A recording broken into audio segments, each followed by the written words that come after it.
Welcome back to the Purple Political Breakdown. How's it going? How's your day been? We are back at it again. Ladies and gentlemen, we are back to have an excellent conversation in regards to politics. As you guys know, I am here every Tuesday, Thursday, and Sunday to great content. And my guest episodes, we focus on solutions, nuanced conversations to really push the dialogue further. In today's conversation, I have a great guest. His name is Ernesto. I'm allowing him to introduce himself in a second.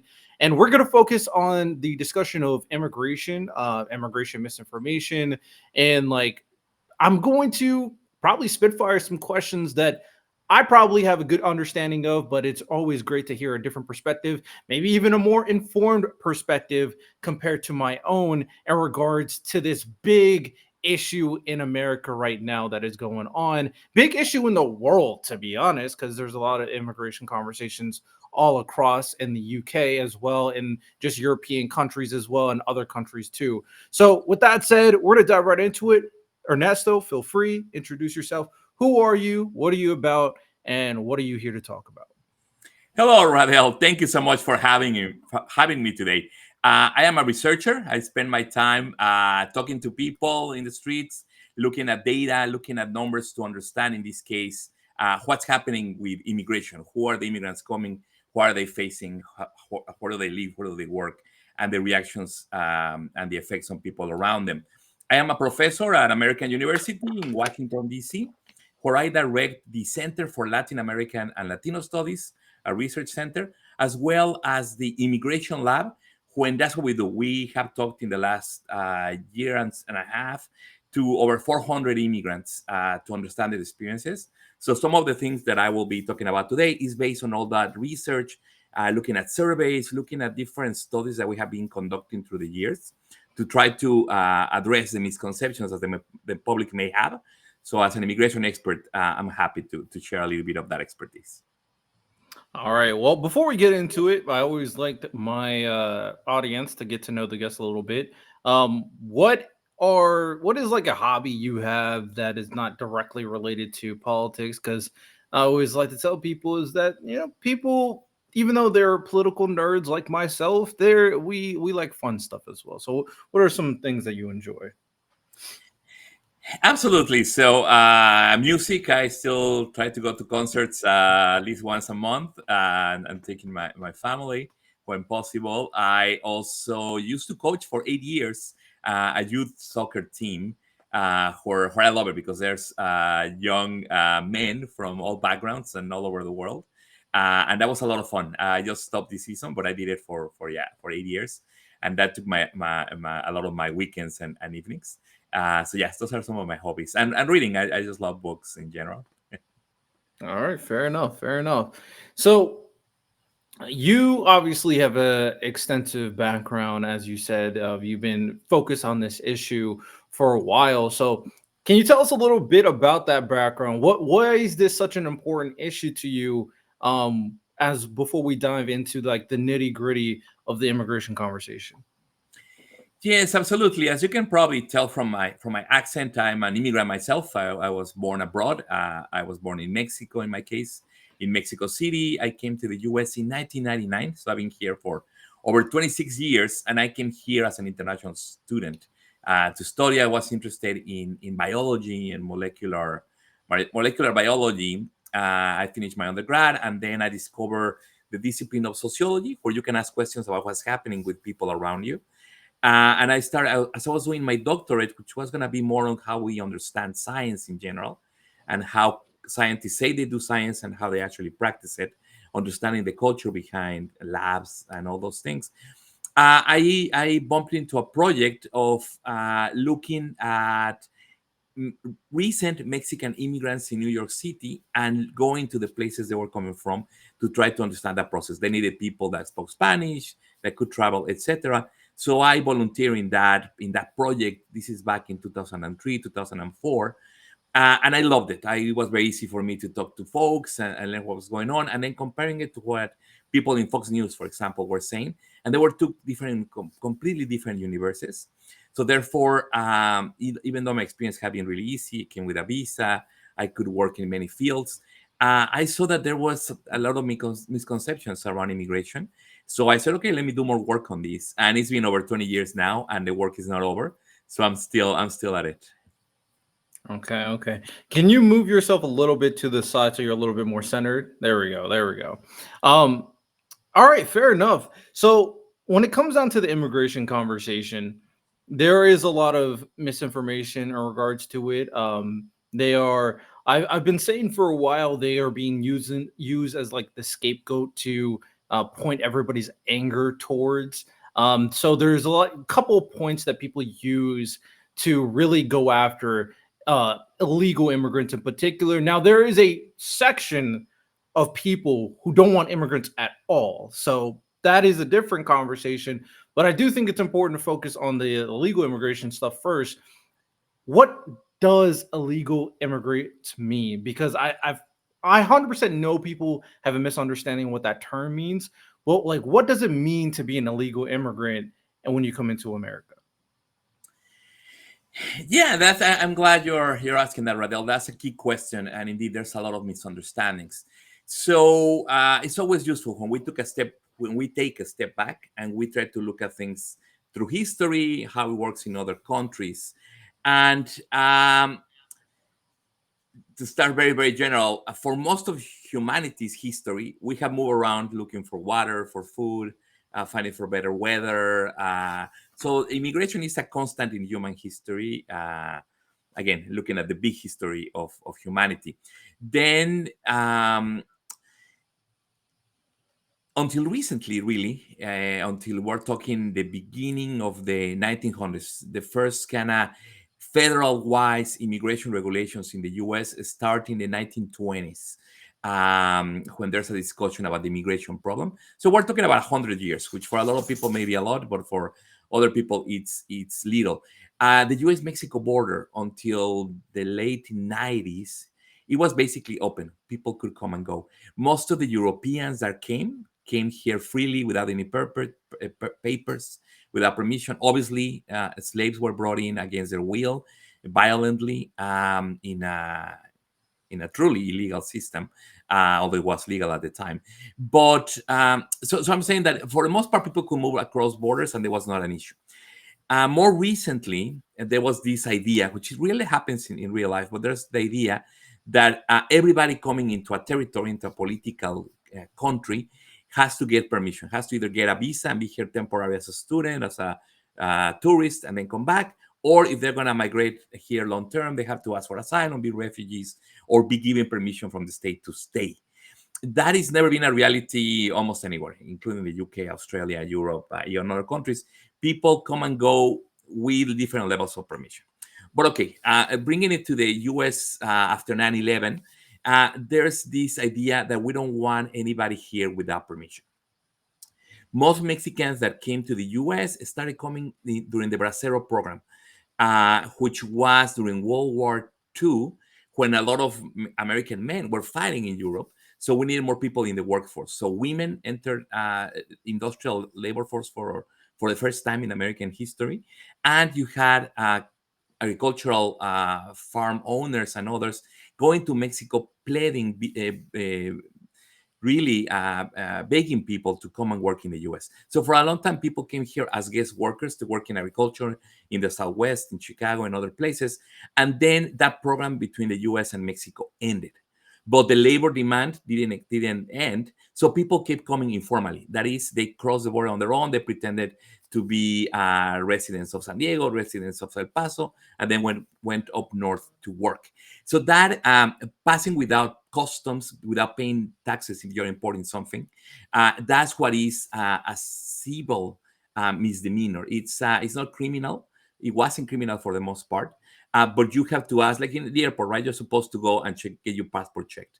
So if you were in the equivalent in land ports, if you don't get your passport checked, that will be an illegal entry. You're passing outside of the port of entry, outside of the customs, so you cannot be taxed.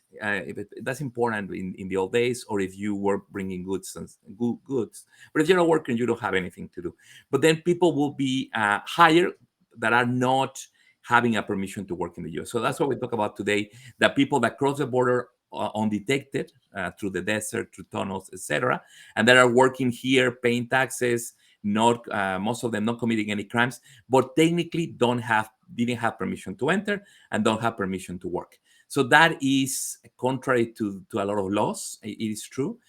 So that is what a lot of people say. We don't want anybody in that situation. And that is true. People are breaking those two laws. Why do people do this? And people do this because there's a labor demand. There's employers saying, hey, if you come here, I have a job for you. And their family members telling them, they say that happened for many decades. And then there's we're getting used to it, right? That if we buy lettuce or we go to a restaurant, we don't want to pay above certain price. And the way that we're able to more or less afford those things is because it's subsidized by workers that are undocumented. Many of them are unpaid, slightly less than other people would. And more importantly, they're doing jobs that there's no many other workers available to do it because workers are trying to do other jobs. So that will be kind of a long answer. Let me know if I did it justice. No, I do think what you're saying is very makes a lot of sense. When I'm really looking at the landscape of like the current situation, and I've heard someone say this before that maybe during the COVID period or maybe a time beforehand was a really good, like strong spike in terms of people coming into the country, specifically through the asylum process and the idea of trying to come into the country, claiming asylum. And one of the biggest issues I've seen, and let me know if this is correct, is that people are claiming asylum. However, they are waiting for it to this process to go, which is why there's that whole bill that was trying to get passed by the Biden administration to have more judges, just more resources in general, to start pushing these people through because the process is so elongated. So the people who are waiting for the process and waiting for go to court on deciding whether or not they can stay here for asylum or get kicked out, those people are also called illegal immigrants. Is that true? You're right, Radel.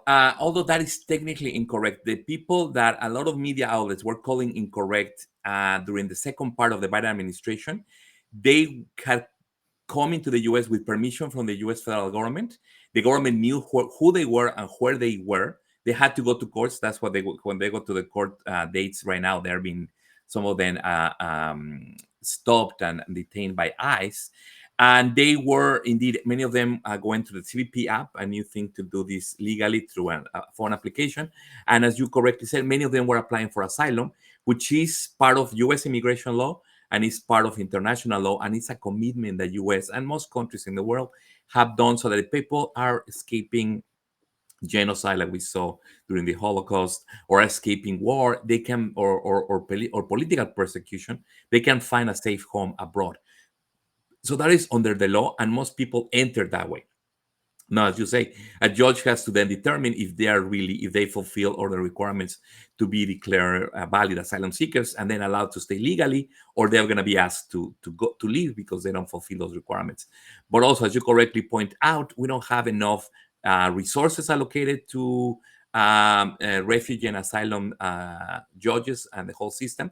So it takes many years to get that process straight over. So it's a way to be here in limbo, waiting for a legal resolution. But meanwhile, people can be here legally. But Stephen Miller and many others from the right were saying that these were illegal immigrants. But that was always technically wrong. It was so wrong that it's been relatively easy for the courts are fighting it. But if Trump decides and the courts allow that they take the humanitarian parole or the temporary protected status, for example, from Venezuelans or Haitians, they are going to be deported legally and easily because, again, the government knows where most of these individuals are. Earlier on, we're talking about the truly undocumented people, the truly illegal people. The government doesn't know who they are, doesn't know their names, and doesn't know where they live until they are encountered in the streets or in a workplace raid. So it's a very different population, but it got conflated.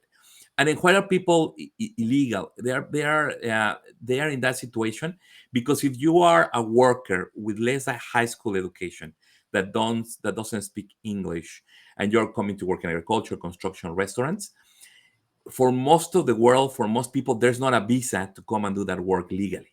So there's the employment, but you don't. It's very hard. You cannot get it. There's no line to get in. If you're a nurse from the Philippines or the Caribbean, yes, there's a process that you can do it to come to the US legally, and millions of people do it, and it works well for most people. If you're a doctor, it works. If you're a diplomat, there's a way to do it. You can bring your whole family, and it's very easy. But people that are going to do low skill, so-called entry level jobs, it's really, really hard to have a visa. So that's what people do it. And then the asylum seekers are people that indeed were displaced by violence in the countries. They were impacted by the pandemic. They were waiting for many months or years in Chile, in Colombia, in Mexico. And once the border opened again after the pandemic, after the lift of a law that was implemented, Title 42, there was an exception. So nobody could be allowed for asylum. There was a pent-up demand. There was a bottleneck. Once it opened, you saw a lot of people coming in at the same time. That's why we had the images of people sleeping in the streets of El Paso, in the streets of New York, that had just arrived. But the numbers were actually not that higher because nobody came for a long time because of the pandemic, and they have gone down, and they were going to go down naturally. So the last point about this is that Haiti right now, there's a crisis there. There's an Yeah, economic, it's crazy political. over there right now. It is crazy. Venezuela too. I mean, we know it. The Trump administration is ready to attack. Basically, we can get in detail more about those countries. Many people coming through the border at those times from Afghanistan after the U.S. left. The Taliban is in order. If people collaborated with the U.S. government, they have a death sentence over their heads. So they're coming here. The veterans, the government wants to help them. Some elements. Ukraine, there's a war. So people are coming here. They are let in because otherwise they will be bombarded in their places. So that's why Mhm. asylum is not that off. It's a way that people that are in the very desperate situations. People from Mexico are coming in less numbers than before, and they're not applying for asylum for the most part because they know they're not going to get it. So again, we're talking about countries in crisis, and that's why they are coming here to have a chance at the American dream. But it's harder and harder to achieve that. I do think that's very interesting. When I talked about it in terms of like the illegal immigration, I did talk about how the illegal immigrants that they're pointing at are these people that you're referring to, are the people who are waiting for the asylum process, have temp status, DACA kids, for example. Like, it's very obvious, and you said something that I think is very important. It's very obvious that MAGA is going after people that we already have in the system, and they're just calling them all illegal immigrants. The people that are like who were able to, navigate and do some, fancy work, we don't know where they are. We don't know who they are. So they wouldn't be in the system. So when people complain about illegal immigrants, they're not really complaining about illegal immigrants. They're just complaining about the immigrants in our system that have come here through a means in our system. Now, if you want to be mad at the system, which we can talk about, that's a different conversation, because I feel like people have been talking about, oh, it takes too long, it's not efficient. We've been having that conversation for years. But this is a very interesting perspective, because that's what I've been focused on. Like, bro, you guys are mad at people who are here for like reasons. Like, you can't say they're illegal if they go through this whole process with seeking asylum, or have come here for through refugee status. But that's who they're after, and that's what the Trump administration's after, which is why they try to get rid of all these protections on these people, and the courts are constantly battling against them. That is very interesting. When we really look at it, they're not after illegal immigrants. They're after people they think are illegal immigrants that are in our system, which is interesting. That's absolutely right, Radel. And it's Trump and MAGA are a political movement. They were in campaign. Unfortunately, and again, not to be partisan, but the scientific evidence shows that the whole claim to power has been based on lies, right? So there's no evidence that the 2020 elections were rigged. Nobody has been able to prove that, but they say they won, right? So that's what we call the big lie. But unfortunately, it's not the only lie. So there's a number of lies that are part of this system that MAGA has been selling so successfully enough to be elected, but I don't think most people believe it anymore, and we can talk about that later on. But part of that package of lies is the first one is that there's a out of proportion number of illegal immigrants in the US, which is not true. It's like 3% of the population. It's a lot of lives, a lot of souls, a lot of suffering, but they are not gonna destroy, invade, overwhelm, replace American peoples. That's not going to happen, but they say so. They also say that all immigrants, especially the illegal, are criminals and are a threat to the safety of American cities and the countryside, which also is completely false. The criminal rates are not zero, but they are much lower for immigrants than for the US born for a number of reasons. But they were conflating this fact of being illegal and being a criminal. Therefore, in order to save America and to liberate cities, we had to get rid of all of them. So that's why they sold. And I think some people bought it, especially people that have no interaction with immigrants, that live far away from the border, that don't live in large cities. Many of them believe that scapegoating, as you said, that threat, that fear that they sold, very successful. But once you get to it, most immigrants don't commit crime. The ones that commit crime, they've been caught. They've been killed by a cop, unfortunately, like we just saw in Chicago, somebody trying to escape. Or they can be dealt by the criminal justice system like anybody else. So they're going for the long-hanging fruit because they want to deport millions of people, right? Miller has this goal of deporting A 3,000. few more claims that I want you to address real quick. Let's kind of run this through. Another claim that they have used is that Democrats are bringing immigrants in to sway the elections. That's another one. Yes, absolutely. That's another one that's important. Yes, that immigrants, the more illegals, they can vote Democratic right away, which is not true. You have to be a citizen to vote. Most people know that, and it's a felony, and you can get into real trouble if you vote and you're not a citizen. That is not an existing problem. There's a few cases, but it's like 0.001% when that happens. The Democrats are not doing that, and as we see, even immigrants from all origins, even Latinos, once they become citizens, their children, their grandchildren, some of them are going to turn conservative, and some of them are voting Republican. So it's not even that clear as people from both sides thought it was going to be. So that's a completely other false claim. So they had this lie. So it was okay. We told you that One more before you get your conclusion. And then the other claim about them, and we'll probably touch upon this when we get into the economic impact of immigrants, but the idea that they're stealing everybody's jobs. Yes, another lie, and again we can talk a lot about it, but that is not true. It's very simple. The a city, you can grow and in population and in wealth. It can be unequally distributed, and that's another problem. But it can grow or it can lose population, and that's really bad. We have some American cities that have deindustrialized and have lost people, and they're in trouble. Fiscal, schools, otherwise aging. It's a lot of issues. So normally we'll just have kids, and that will grow the population a little bit or a lot, so a little bit lately. But right now, Americans are having less kids. That's a reality. It's not something to panic, but we're decreasing slowly, little by little. Most of the growth in the population and the workforce is being because of people coming abroad, 1 or 2 million a year, which, if you look at the labor market, is not huge. So they are making so that restaurants can keep open, so the restaurant owners can hire people, so they can sell food to their customers, and everybody can get the services they want, and the employers can make the money. They need workers, right? If you're building new buildings, you need people to live in there. We don't build enough housing. That's a problem, but that's not caused by immigrants. So yes, immigrants, and we can get more in detail about it, but immigrants don't steal jobs. At the local level, at the specific level, that you can find examples of that happening to an individual. When you're applying for a job, only one person gets it, and there's 600, depending on the job, many people applying for the job. You're competing with other people. Yes, so you experience it like that. But overall, more immigrants mean more jobs for US citizens, because immigrants need a place to live, transportation, food, all the things that make businesses grow. Immigrants become other clients, so they make it. Right now we're losing population, we're losing immigrants.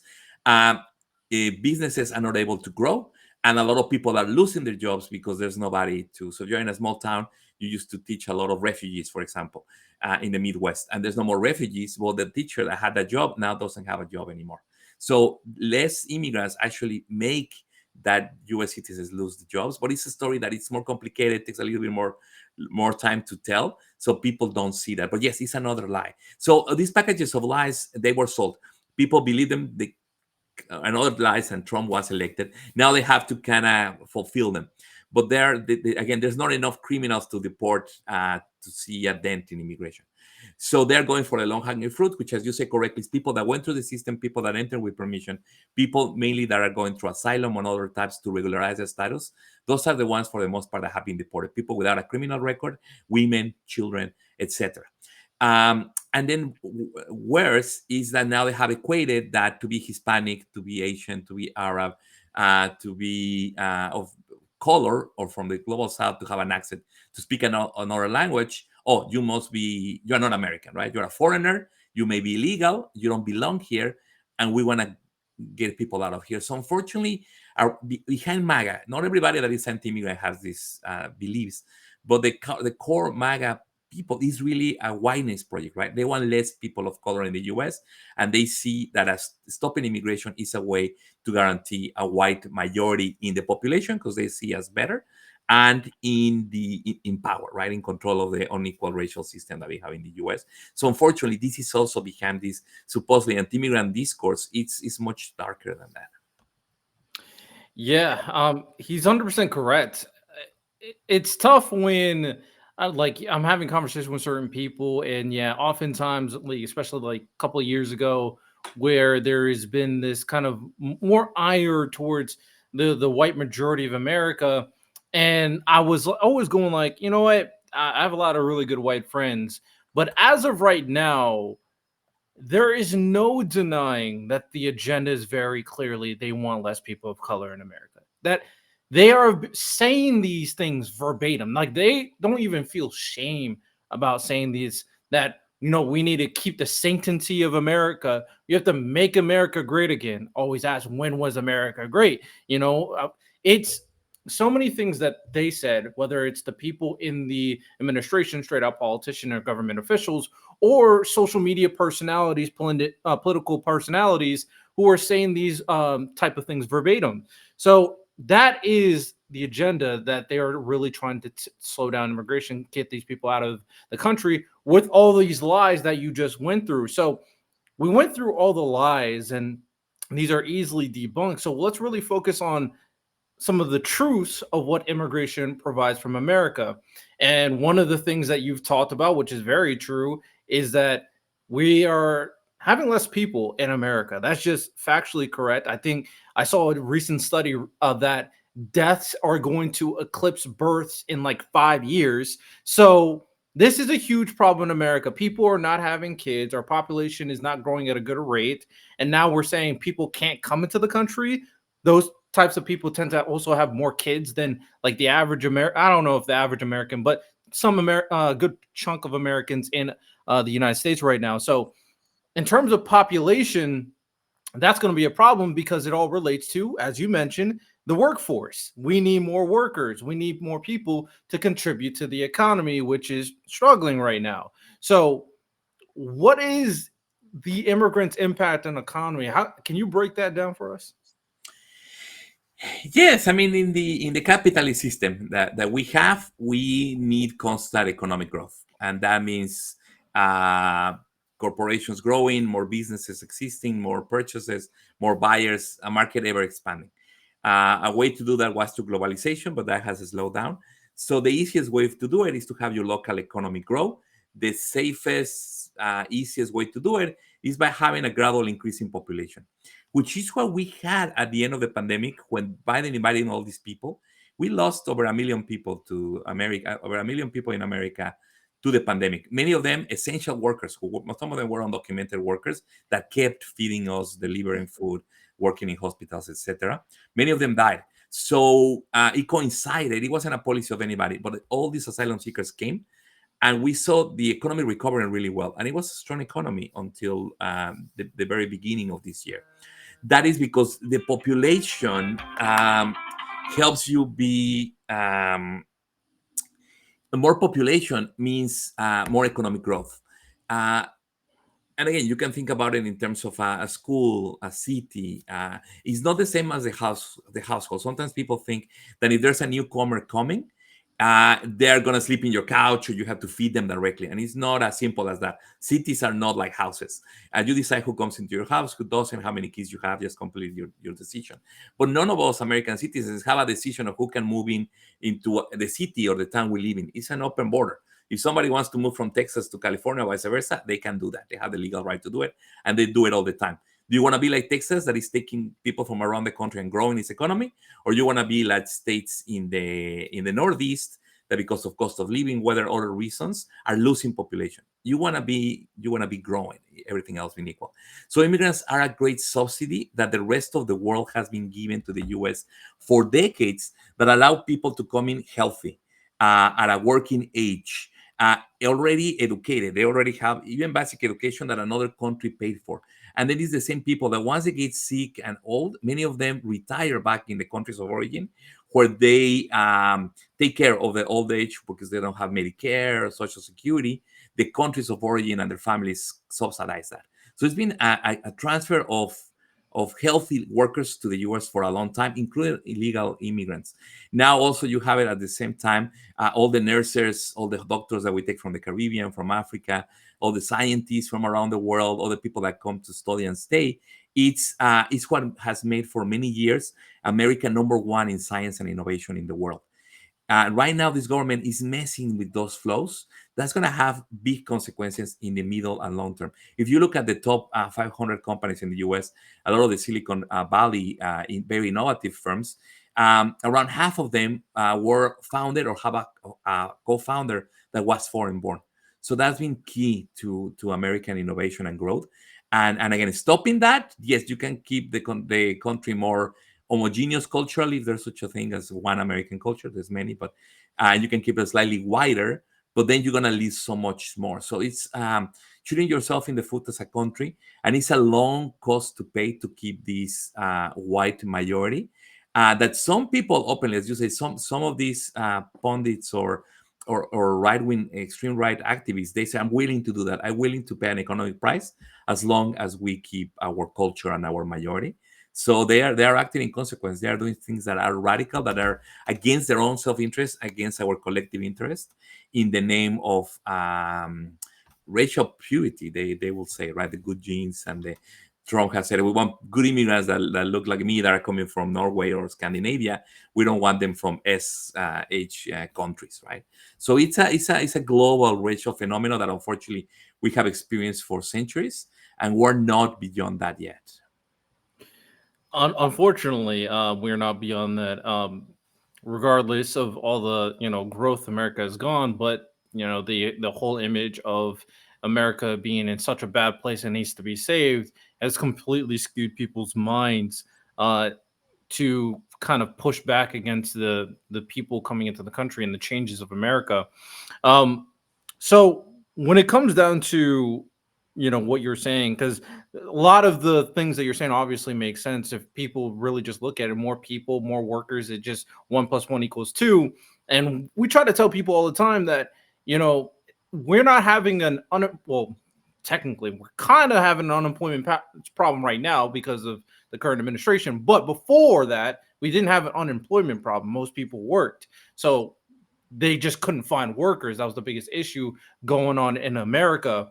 And a lot of people don't talk about all the foreign born individuals with like high qualification, high level skill sets that come into America as well are also kind of being, processed out with a little different things. You have to spend so much money to come into America now, and you have to really buy into, what Trump wants. And even when we had the whole like visa conversation, there was a huge like infighting between MAGA where there's a large section of people. It's like, I don't even want those people coming in. I don't care if you're qualified for work. You can't come in here as well. And we're seeing like different people or different sections of these high profile jobs, they're starting to leave and go to like other countries, European, Asian countries. We're losing a lot of our power, like low skilled labor and high skilled labor. We're just losing all of it. So with that said, one of the conversations that I also hear when it comes down to the immigration thing that is going on right now is that regardless of us understanding that they provide stuff for the economy, another point that is used is that these people take resources from other like sections of the poor community. Example like Medicaid, Medicare, and say, oh yeah, the immigrants are taking all our our privileges there, which is why they put that stipulation in the recent bill to make it very hard for a lot of these immigrants to get this. California was recently attacked for saying, oh, yeah, you guys let too many immigrants get all these resources. That's not good. And Donald Trump and the MAGA administration was attacking them for it. So that is another big claim that people are saying, you guys are taking all our resources. This should be given to more Americans. You guys should not be getting any resources at all. You shouldn't get any of these those type of like privileges in America. What do you think about that? Well, that is false. Yeah, a lot of people believe it, but that is false. As you know, I have this book, Immigration Realities. One of the chapters gives you all the numbers and the data about how immigrants consume less social services than the native born and are not beneficiaries of most of these social programs. Even when the kids of immigrants, because they're born in the U.S. and therefore are U.S. born citizens up to today, they many of the parents don't apply for those programs that they have the right to. For example, a lot of families that the kids could benefit from food stamps. Which, if you're hungry, we want to feed the people that are hungry, especially kids. Immigrants don't want to do it because they don't want to jeopardize a chance that they may have later on to legalize their status or to become citizens. So they underuse the services they have. Undocumented workers, they work, most of them work in large corporations, and they may have a fake social security number or somebody else's social security number, but they're still paying to social security number. So the federal government gets that money that subsidizes everybody else of us, but they never gonna see those services because they don't have the right to. They are not the right number, and they don't even try. So the people in the Treasury Department from the Bush administration to today will accept that there's a surplus. There's a kind of a subsidy again that undocumented workers in particular do for Social Security, Medicaid, and many other programs that they pay in but they don't get back. And most immigrants normally pay taxes, but they don't ask for refunds as much as other people do. And in terms of tax rates, immigrants, even low wage earners, pay higher rates, not necessarily money, the absolute amount, but the rates that they pay are higher than professionals or the very rich in America. An average construction immigrant working in the US probably pays a higher tax rate at the federal level than Donald Trump does, for example. So that is not true. If people wanted to come to the US because of a welfare state, if they migrate for that, they will go to, even Canada has a stronger welfare state. They have a universal healthcare. They'll go to England when they used to have a good universal healthcare system. Other countries in Europe have really a safety net. We barely do. So people are not coming here for that. Immigrants are coming here to work. And we see that in the hundreds of millions of dollars that they send back to their countries in remittances, which is another way that, oh, they're taking away money from the US, is going to another country. But we have made calculations, and it's between 4 or 3.5% of the wealth they generate for the US that stays in the US. Only 3 or 4% of that is what they send to their families back home because the dollar is so strong, so it goes a long way there. And most of the expenses of the immigrants happen here, and most of the benefit is to the employers and to the consumers in the US. So, just to reiterate, it's not true that immigrants are feeding off ourselves, are abusing welfare programs, and that is just not correct. If you want to help the people that need help in the US, like a lot of people do, a lot of white people in many places of the US are in tough economic troubles. Let's create policies to help them. Let's create more programs to actually help them. And another falseness is that people think that African Americans are the number one recipients of welfare. That is also not true. Most of the spending on social programs goes to the South, to the US South, and to white people in rural areas. They are the number one beneficiaries of taxes paid by people in New York City, in California, that subsidizes the poorest of the poor in places that there are no jobs, and people there are not willing to move to other parts of the US where there are jobs. Yeah, it's ridiculous when people think that anybody, and I mean anybody, is coming to America for our welfare state. That's just a ridiculous claim to make. There's no way. We've been complaining about healthcare for like how long at this point? Um, yeah, it's interesting the type of things that they will try to come up with to demonize immigrants, and we went through a lot of them. The idea that immigrants are these bloodthirsty criminals that are problematic. The immigrants are taking people's job. The immigrants are terrible for the economy. That immigrants are used to sway elections. They come up with so many things unfounded, no data to back anything up, just fringe circumstances on the internet of this one clip that you found that you're making it blow up to get millions and millions of views. And now obviously right now the sentiment behind immigrants is very, very negative from the right. The left obviously is trying their best to kind of protect immigrant rights, but it's very negative on the right. Another, I guess, point to kind of bring out, and another claim that is being made, is that some of these left states are protecting criminals, i.e., sanctuary cities are protecting immigrants against the law, against protecting criminals against, the federal government. What do you think about that claim? Again, it's not true. To be a sanctuary city doesn't mean that immigrants can go and commit crimes. Then there will be a lot of bank robberies by immigrants, and they will be doing the most profitable crimes because they will get away with it, right? That's how they some people frame it, but obviously that is not true, right? It's like the people that are on house, people that are in a homeless state, they're more likely to be victims of crime than perpetrators. It's the same thing with immigrants. They're more likely to be victimized by others because they're more afraid to go to the police than they themselves be the ones committing crime. So in a sanctuary city, if there's a homicide and the people doing the homicide is an immigrant, the police is going to try to find that person. If the person is fine, there will be consequences. And hopefully, after they serve their time in the US, then they will be deported.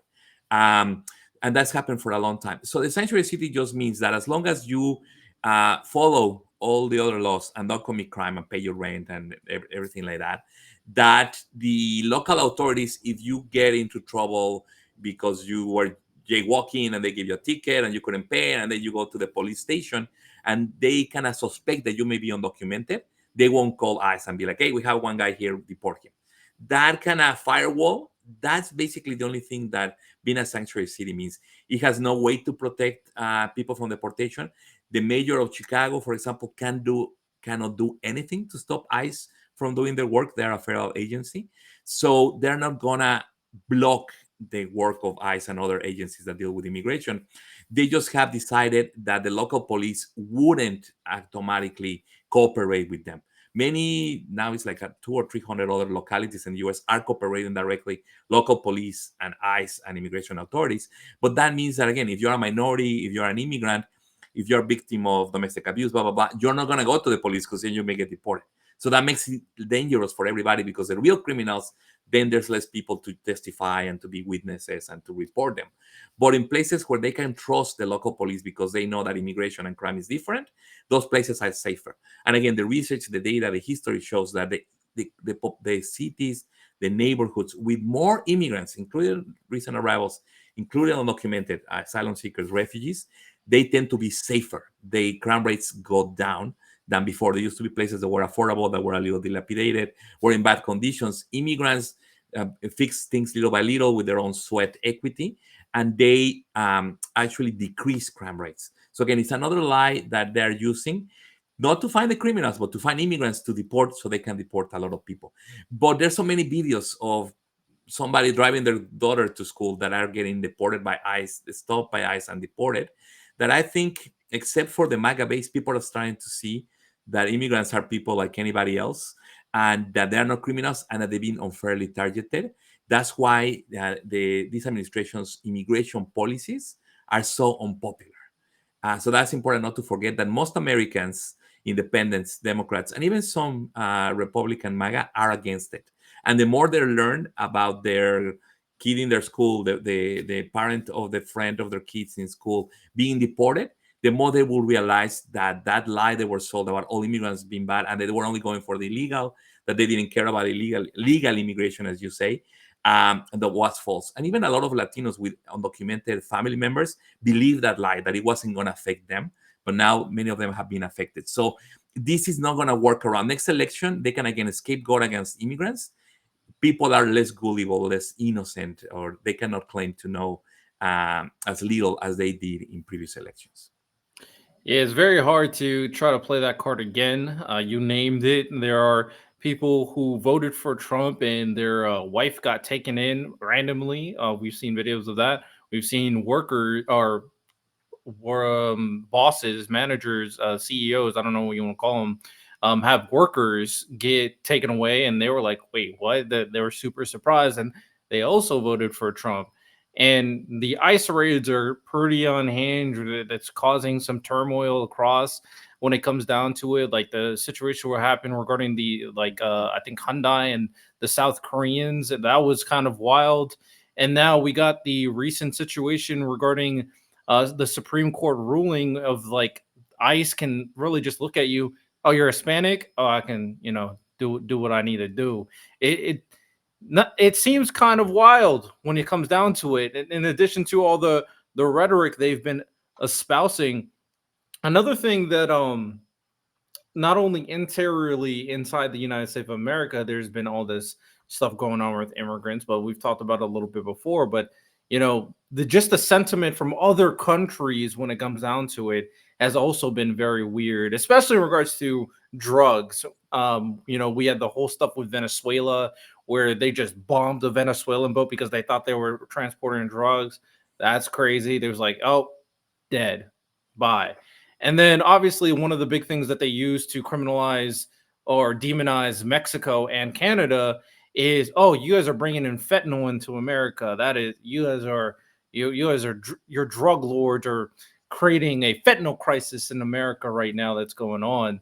So there's things that they try to nitpick to kind of like demonize these countries to the point where that's why Donald Trump tried to use the whole thing. Oh, Venezuela's committing war in America, or this is why Mexico, you have 80% tariffs, whatever it is. So when it comes down to the stuff like that and the whole things about like these countries and their sentiment, and specifically, I'm curious on your thoughts regarding Mexico and maybe even Canada, depending on like your knowledge based on regards to that, the fentanyl crisis. Like, how much truth is there to this idea that these countries are like invading America? That's the big one, invading America. Right. So the fact is that there's no invasion. Invasion will be people coming armed, not military age. Not people are coming to work or to reunite with their families. An invasion will be like what happened to Ukraine. That's an invasion, right? And other places of the world. That's an invasion. People are not coming with arms to take over territory in a forceful way. That's not what's happening. And even the numbers are not that significant. We're a huge country of over 350 million people. So even a million people, it's a lot of people, but it's a very small percentage of the population. So there's no invasion there. Many courts, anybody looking at the facts knows that there's no invasion. People are not coming with malicious intentions for the most part. As I like to say, there's nothing connecting immigration and drugs except for the fact that there's high demand in the US for both. We are addicted to cheap labor in the US, and we have gained away with getting people who work for us with little rights for a while. And there's a real problem of public health of drug addiction in the US. And a lot of Americans in America are making a lot of money by selling drugs in the US streets. And those people are the ones that get the most of the benefits. We don't know who they are. We don't know where to put their money. That's never studied, that's never investigated. There's no trafficking from Latin America and other parts of the world into the US. Yes, no doubt. But we also know that the fentanyl coming through the US Mexico border is being, most of the people that get caught doing that are US citizens, most of them white. They're not the immigrants. Again, the immigrants are coming for another reason. More and more, there's been a little conjunction of organized crime in Mexico getting into human smuggling or human trafficking or bringing in documented workers because it's becoming tougher and tougher to migrate using a guide or a coyote like traditionally was the case. Now that the border is so militarized, that there's a border wall and all that, the few people that need to come to the US may need to pay the cartel to get them under a tunnel. And then the cartel may be like, yeah, do this, do that, do the other, or I'll kill you, or give me this money. And then courts here can say, no, you were baiting and abetting the cartel because you paid $1,000 for them to help you cross. You are sponsoring terrorism according to the current designations that we have. That is crazy. They are victims of both the U.S. government immigration laws and the cartels extorting them, taking resources from them, etc. The amount of fentanyl that comes from Canada is not zero, but it's very, very small. It doesn't compare to the amount of drugs coming from Mexico.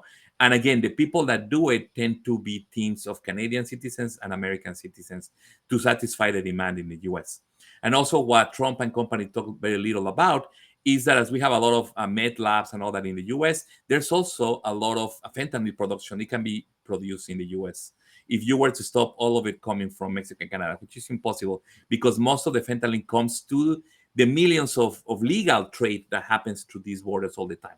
Cars are parts produced here, then assembled in Canada, sent to Mexico for more assembly, then sent back to the US. They cross along, and like that, TVs, most of the stuff we consume crosses the US and the Canadian borders and may do so even more in the future as we lean away from production in China and Asia. So some of that, of those legitimate trade, in some of that there'll be hidden drugs there that are very, very hard to detect. The bipartisan Senate bill and others, and maybe now there may be funding to have more sophisticated scanning of trade of drugs and all that to find these illegal drugs, but it's not the immigrants bringing them.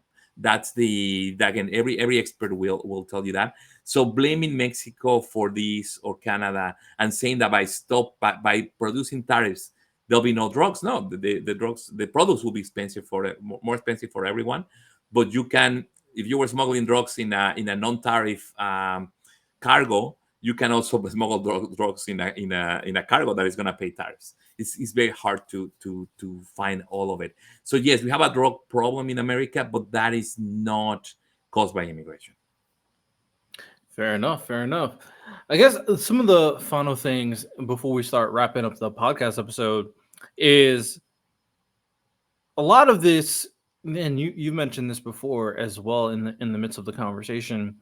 A lot of people try to come here to make something for themselves, obviously, and whether that's just trying to create a financial stability for your kids and generations down the line, or it's as simple as trying to escape from the dangers of the place you're coming from.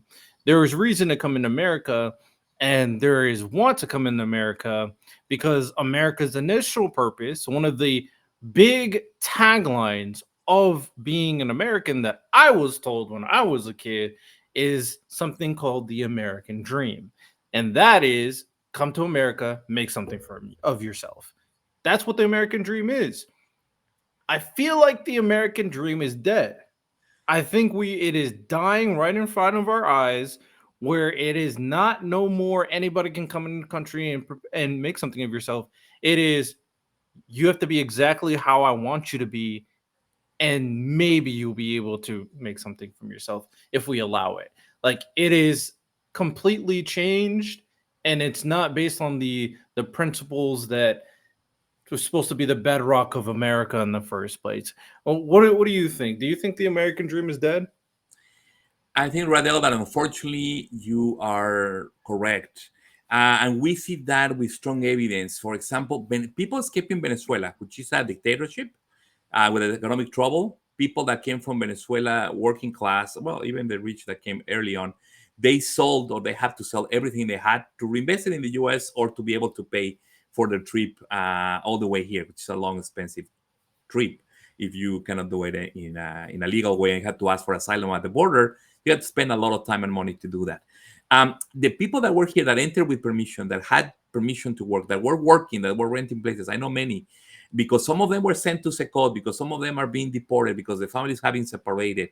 They were traveling in family units. So many of those individuals, hundreds of thousands that came, they are deciding to self-deport. They are saying, it's not worth it. America is not what I think it was. America is a repressive police state, in my experience as a Venezuelan recent arrival. I don't see a future here. I feel discriminated. The Supreme Court say that it's okay to racially profile me because I may have a darker complexion, because I don't speak English as a native of the locality. I'm going to be targeted. I'm going back to Venezuela. So how bad is that to be for somebody to want to leave the US to go back to a place that is suffering economically, that is under a dictatorship, that there's no freedom of expression, that is going to be costly and dangerous to go back again and cross Mexico, get into a boat, maybe the Darien jungle, maybe they want to avoid that, but there's finding other ways. But now maybe they're being through the water, through the Caribbean, but now maybe they be targeted by the US. So people are abandoning the American dream. A lot of people are deciding to stay in Mexico or to go back home because they don't believe that they can do what they wanted to do in America because of the Trump weakening of the economy on one end, and the draconian immigrant policies that are broadcast around the world in Spanish, with campaigns saying, "Don't come. If you come, we're gonna do this and that and the other." If you have family members telling to come back, they are spending a lot of money scaring immigrants for even trying to come. The House just passed recently a bill that if you come and then you illegally and then you do a misdemeanor, they can put you in prison for life. And the minimum amount of imprisonment has increased for people that were here undocumented. They were deported. They tried to come again, which people did a lot in the 80s and the 90s. Now you can be in prison from 5, 10, 15 years minimum. They changed the minimums to that. Very draconian. And now they're going to start charging strong fines. They're making it miserable for people to stay here undocumented. But that's not only bad for immigrants, because I don't care. That's immigrants. I'm a citizen. Who do I care? But as you say, that's bad for everybody because they're killing the American dream. Killing the American dream means that yes, you can no longer as easily believe, and it was true for a few, not for everybody, but a few could come with nothing to the U.S. and by working hard, by learning how they can help society, create financial empires, become very rich, or at least become middle class and have a house, a car, the middle class American dream. We no matter what is your race, your religion, the place where you were born, your sexual orientation, your political ideas, there was room for everybody in the US for many decades. Not egalitarian, it was not everybody was doing well, but you at least had the aspiration that if you follow the rules, if you got an education, started a business, etc., you could succeed and reach what was for you the success. But lately, we see increasing inequality in the US. The rich are getting richer. We have billionaires that have a crazy amount of money. The 1% has gotten more powerful and more and richer since the Occupy movements that were complaining about that already.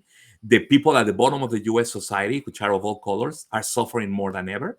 And the middle class is being destroyed as we speak with the big, beautiful bill and other things. They are dismantling Medicaid, Medicare, increasing taxes for the poor as the rich pay less. So that is also attacking the American dream of everybody.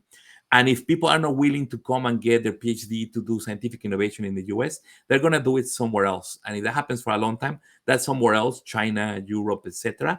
Those countries are going to take off and leave America behind in that competition for continuous scientific, technical, and military innovation to a degree. So if the American dream dies in the eyes of the immigrants, it dies for everybody.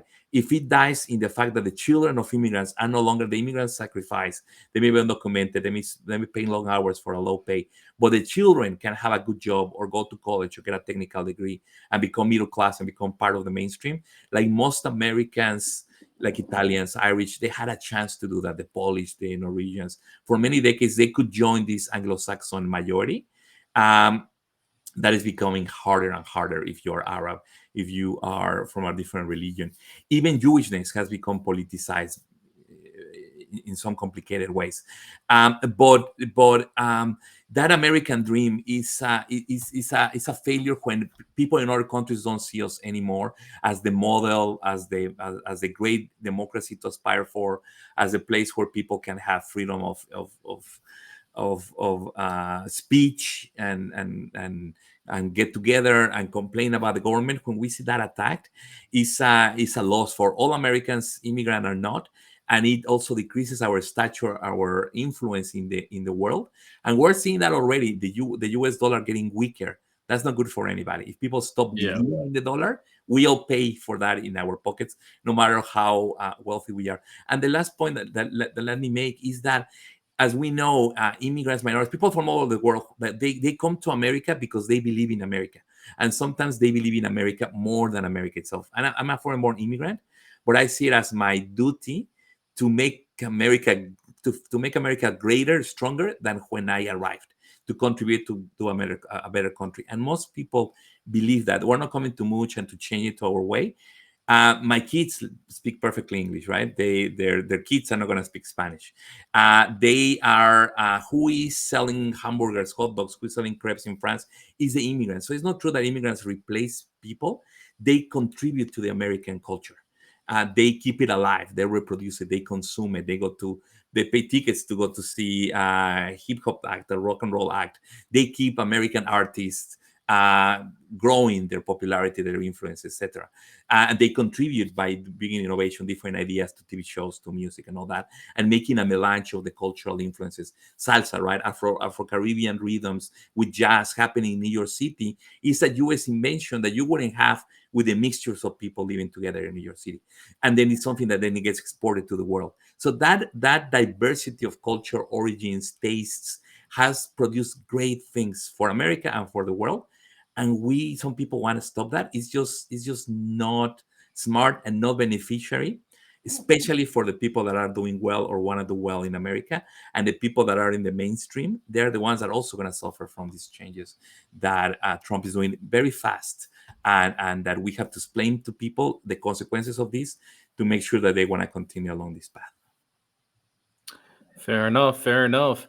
Um, yeah, I mean, I pretty much co-sign. It's unfortunate where we're going to as a country as of right now, how we've changed some of the core principles of what makes America, how we've treated them immigrants, and like we're creating unhinged policies and attacking them specifically, freaking opening up a prison with alligators, like that's just, it's ridiculous.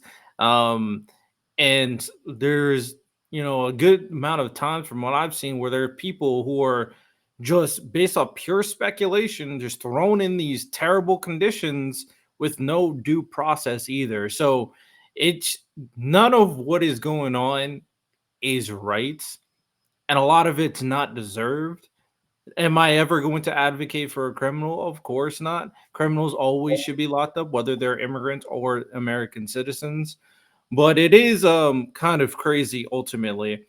Final question, and then we'll, you could do your we'll wrap things up for the podcast. Is, I guess, in regards to that point that I just brought up, in regards to the idea of like rights and due process. Another thing that is brought up when it comes down to dealing with immigrants is that there's the belief that, well, they're not a citizen of America, so they don't deserve the same rights as people in America, and we get to treat them differently while they're in America because they're illegal. It is definitely treating them as second class citizens, is definitely treating them as, so to speak, not human. They're not my peer. They're not like me. So they're different. So I can treat them however I please. So, what do you think about that sentiment? Do you think that is happening in America right now? And do you agree with the sentiment that, well, we know they don't have the same rights as American citizens, but what exactly does that mean? Like, what does that mean that you can do to these people? Can you elaborate on that? Yeah, absolutely. I mean, it's very un-American in the sense that after we went to the Civil Rights Act and the Civil Rights Movement, that, I mean, still is ongoing, and there's a lot of things to conquer. But there was a consensus for a little while that it was, and it's in the 14th Amendment too, that you cannot discriminate along race, religion, ethnicity, national origin, nationality. You are not supposed, legally, you're not supposed to do discrimination, which we know is immoral, is unethical, it's not the desirable thing to do. But MAGA has made it okay to discriminate openly again and be, yeah, discriminatory, which is bad on itself, ethically, morally. But legally, the U.S. Constitution is a text that many people want to believe in it, and or want to make it true. The U.S. Constitution, the way it's written and the way it reads, and most legal scholars agree, it applies to every human being, especially today, every human being, women, man, regardless of race, with all the amendments, it applies to every human in U.S. territory, in the 50 states, Hawaii, Puerto Rico, etc. Whenever there's jurisdiction of the U.S., that Constitution applies. So that you cannot be seized of your property or stopped without a reason applies to everybody here. Because again, how can you tell who is American citizen and not, right? Freedom of speech, that applies to anybody speaking in the US. It doesn't matter where they were born. There's a few exceptions for people representing foreign governments. the diplomats and the kids, they have that exception. That's a little exception on the 14th Amendment. They don't have birthright citizenship because they're here representing another government. But for everybody else, whether you're illegal or not, you have right to public education. That's the case. Kids of people that came DACA, dreamers, undocumented parents born abroad, they go to public schools legally. So, and the Supreme Court, the courts have approved that, and that hasn't been challenged yet, and probably wouldn't pass. That's an example. So all these rights of the Constitution and the Bill of Rights and the amendments apply to anybody in the U.S.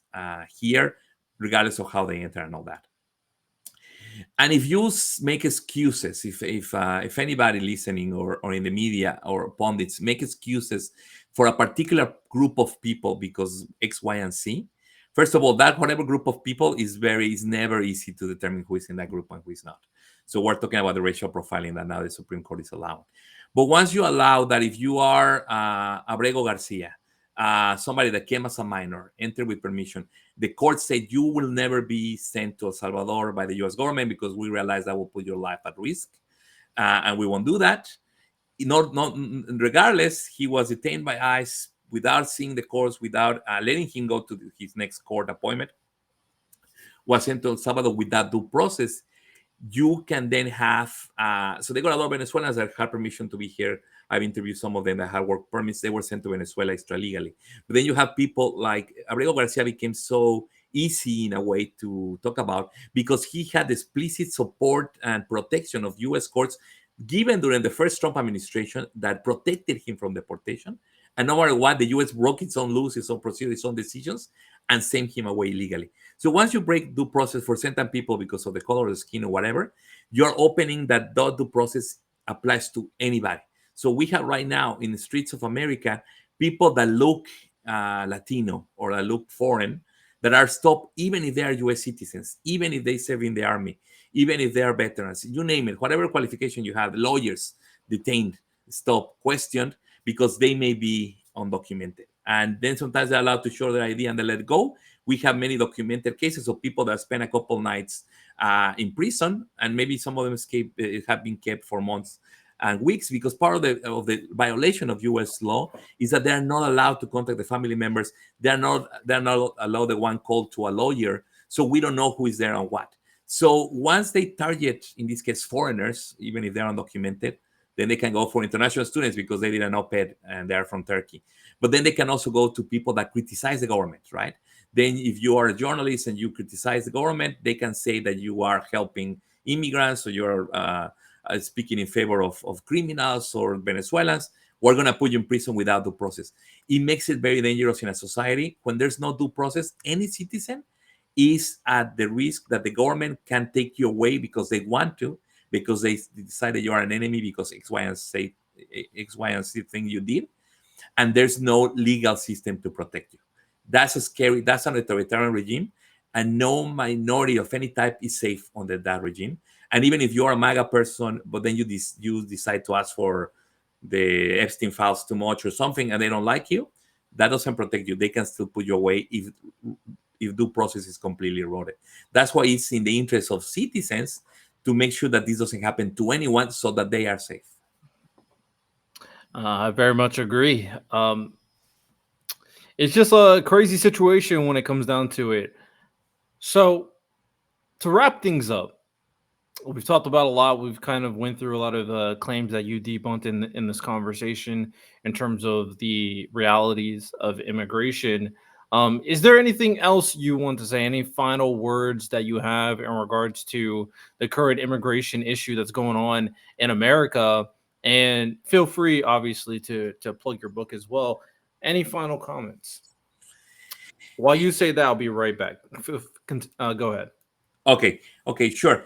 Um, so the first thing is that immigration is something very complex. When we say immigration, it's not a bad word. To be an immigrant is not a negative thing. Most of us are descendants of immigrants, including the president. His mom was born abroad. He's married to an immigrant, etc., etc. So immigration is a reality of U.S. present and past.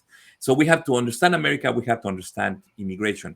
And something that is very important is that immigration doesn't limit to immigration law. So, meaning if I'm a foreign-born person, I want to immigrate into the U.S., I have to hire an immigration lawyer to help me with that process. And as long as he or I understand the immigration laws, that is immigration. No, immigration is that, yeah, there's people with different accents, with different languages, with different cultures, with different foods in the streets of our cities. And we may feel a little taken aback from that. We may be intimidated about that. We may not recognize our neighborhood anymore, our city, and that creates some fears of the unknown. So that is understandable. That as humans we are wary of what we don't know, and new people. But again, think about your neighborhood you grew up in. There were always new neighbors coming in. Some of them were very similar to you in appearance, but they ended up being completely different tastes and inclinations than you. Some others may have looked very different to you, but they ended up becoming very good friends. Some of them were different, and then they did their thing. You did your thing.